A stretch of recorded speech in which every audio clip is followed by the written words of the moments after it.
Hello friends, welcome back to my channel. ಇವತ್ತು ನಾನು ರೋಟಿ ಮೇಕರ್ನಲ್ಲಿ ಚಪಾತಿ ಹೇಗೆ ಮಾಡುವುದೆಂದು ತೋರಿಸುತ್ತೇನೆ.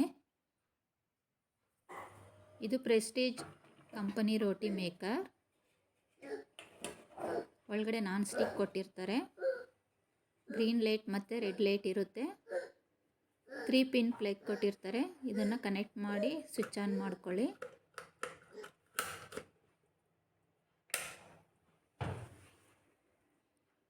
ಗ್ರೀನ್ ಲೈಟ್ ಮತ್ತು ರೆಡ್ ಲೈಟ್ ಆನ್ ಆಗಿರುತ್ತೆ. ಯಾವಾಗಲೂ ಮ್ಯಾಕ್ಸಿಮಲ್ಲಿ ಇಟ್ಕೋಬೇಕು.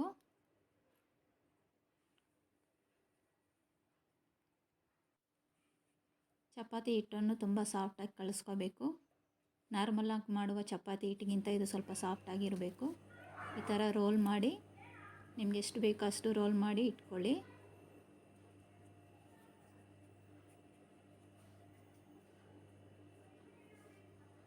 ರೋಲ್ ಮಾಡಿರುವ ಹಿಟ್ಟನ್ನು ಈ ಥರ ಫ್ಲ್ಯಾಟಾಗಿ ಪ್ರೆಸ್ ಮಾಡಿ ಸ್ವಲ್ಪ ಹಿಟ್ಟು ಅಪ್ಲೈ ಮಾಡಿ ಸೈಡ್ಗೆ ಇಟ್ಕೊಳ್ಬೇಕು.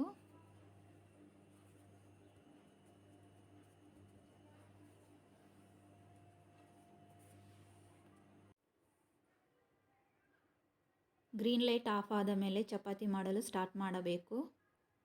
ಇದು ಹೀಟಾಗಿ ಗ್ರೀನ್ ಲೈಟ್ ಆಫ್ ಆಗಲು 4 ಮಿನಿಟ್ಸ್ ಟೈಮ್ ತೆಗೆದುಕೊಳ್ಳುತ್ತದೆ. ಯಾವಾಗಲೂ ಮ್ಯಾಕ್ಸಿಮಮ್ಮಲ್ಲೇ ಇಟ್ಕೊಂಡು ಚಪಾತಿ ಮಾಡಬೇಕು.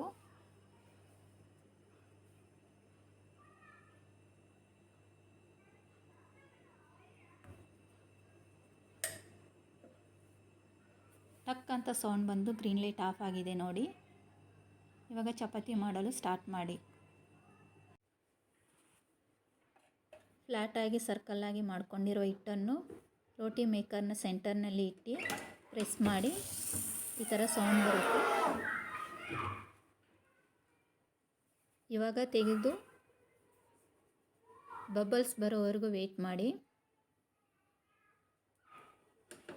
ಚಪಾತಿ ಬೇಗ ಹೀಟಾಗಲು ಸ್ವಲ್ಪ ಕ್ಲೋಸ್ ಮಾಡಿ ಇಟ್ಕೊಳ್ಳಿ.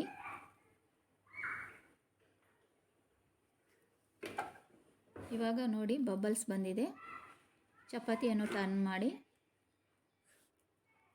ಆಯಿಲ್ ಅಪ್ಲೈ ಮಾಡಿ. ಆಯಿಲ್ ಬೇಡ ಅಂದರೆ ಹಾಗೆ ಮಾಡಿಕೊಳ್ಳಬಹುದು.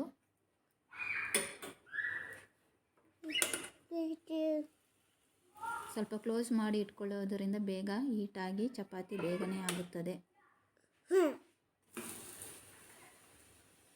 ರೋಟಿ ಮೇಕರ್ನಲ್ಲಿ ತುಂಬ ಈಸಿಯಾಗಿ ಮತ್ತು ಬೇಗನೆ ಚಪಾತಿ ಮಾಡಿಕೊಳ್ಳಬಹುದು. ನಮಗೆ ಚಪಾತಿಯು ಎಷ್ಟು ತೆಳುವಾಗೂ ಬೇಕಾದರೂ ಪ್ರೆಸ್ ಮಾಡಿ ಮಾಡಿಕೊಳ್ಳಬಹುದು.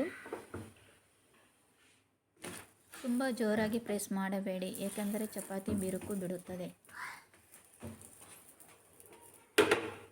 ಮೀಡಿಯಮ್ಮಾಗಿ ಪ್ರೆಸ್ ಮಾಡಿ. ನಿಮಗೆ ಬೇಕಾದರೆ ಇದರಲ್ಲಿ ಪ್ರೆಸ್ ಮಾಡಿ ಸ್ಟವ್ನ ಮೇಲೆ ತವ ಇಟ್ಟು ಚಪಾತಿಯನ್ನು ಮಾಡಿಕೊಳ್ಳಬಹುದು. ಮನೆಗೆ ರಿಲೇಟಿವ್ಸ್ ಬಂದಾಗ ಬೇಗನೆ ಮತ್ತು ಹೆಚ್ಚು ಚಪಾತಿ ಮಾಡಿಕೊಳ್ಳಬಹುದು. ನೋಡಿ, ಇವಾಗ ಚಪಾತಿ ರೆಡಿಯಾಗಿದೆ. ತುಂಬ ಸಾಫ್ಟಾಗಿ ಮೃದುವಾಗಿ ಇದೆ. ಎಷ್ಟು ತೆಳು ಬೇಕಾದರೂ ನಾವು ಮಾಡಿಕೊಳ್ಳಬಹುದು ರೋಟಿ ಮೇಕರ್ನಲ್ಲಿ. ನೀವು ರೋಟಿ ಮೇಕರನ್ನು ತೆಗೆದುಕೊಂಡು ಒಂದು ಸಲ ಟ್ರೈ ಮಾಡಿ ಹೇಗಿದೆ ಎಂದು ಕಮೆಂಟ್ ಮಾಡಿ. ಈ ವಿಡಿಯೋ ನಿಮಗೆ ಇಷ್ಟವಾದರೆ ಲೈಕ್ ಮಾಡಿ, ಶೇರ್ ಮಾಡಿ, ಸಬ್ಸ್ಕ್ರೈಬ್ ಮಾಡ್ಕೊಳ್ಳಿ. Thank you so much for watching.